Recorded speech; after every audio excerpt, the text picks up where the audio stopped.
Hey everyone, welcome back to Well, That's Strange.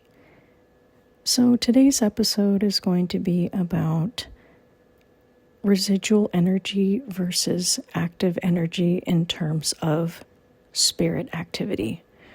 So those of you in the paranormal belief system or the paranormal community, whether you're like an active researcher or just someone that's curious about the realm of the paranormal, have probably heard about residual energy versus active energy.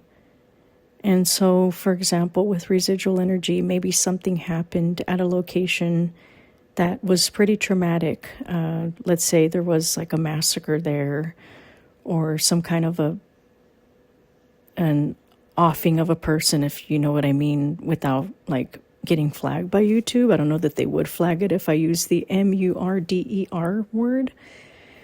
I don't even know how strict they're getting. But anyways, like let's say something heavy like that happened. It's very possible because in my belief, emotions carry a lot of energy, right? Especially hatred or anger or sadness or just a general feeling of being disturbed. It's going to hold a lot of energy. And so it's no surprise why, let's say, like a place where the Civil War took place in the United States, I, for the life of me, can't remember the place exactly or the name of the event.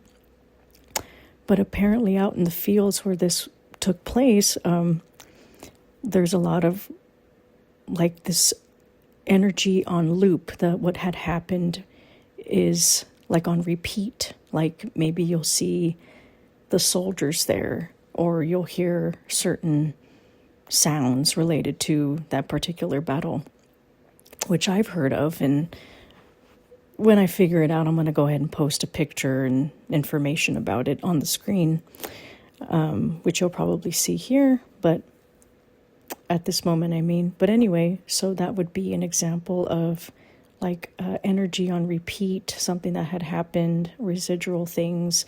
So something that is just in a time loop, and it's not necessarily something that is conscious and that is aware of itself and that is currently acting in the now. It's not something that's like stuck on repeat, for example. So the second thing would be, or the second topic of this video would be the active energy. So something that is conscious, something that is aware of itself and its surroundings, perhaps. Or maybe it's not aware of like the full spectrum of what's happening, but they're aware of themselves and the moment that they're in. So something that is acting in the now. We know about that, right? Those of you in the community, that are interested in ghosts and spirits, you know what I mean. I got a spirit in my house, or there's a spirit in grandma's house and it's quite active. You'll hear, it'll respond to us if we ask it questions, whether it's making noises or moving something. It's acting in the here and the now.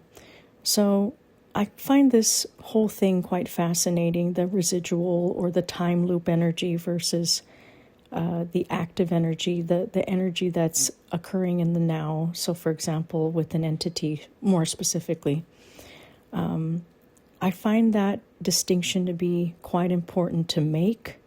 And I know that there's a lot of other YouTube videos out there that go into detail to whatever extent about this subject, but I just wanted to come on here and talk about this briefly, about the differences between the two, that maybe some people out there are thinking that these things are happening in the now, but actually it's just kind of playing out what happened in the past. And it's not necessarily that it's, those conscious beings or entities are reenacting it in the now. Rather, it's just an indicator of what happened in the past. You're almost like you're getting a glimpse of some sort of what happened in the past. And then, but when you're experiencing something now, that's quite amazing and scary to some people, just straight up disturbing even. And other topic about, well, what kind of entity is it, is a whole other discussion, which I'd like to talk about in another video. So yeah, go ahead and share your thoughts, opinions down in the comment section below. I'd love to hear your take on this topic between these two subtopics, which is residual versus active. Let's learn together. Let's hear from each other. So thank you guys for tuning in, and I'll see you in the next video. Take care.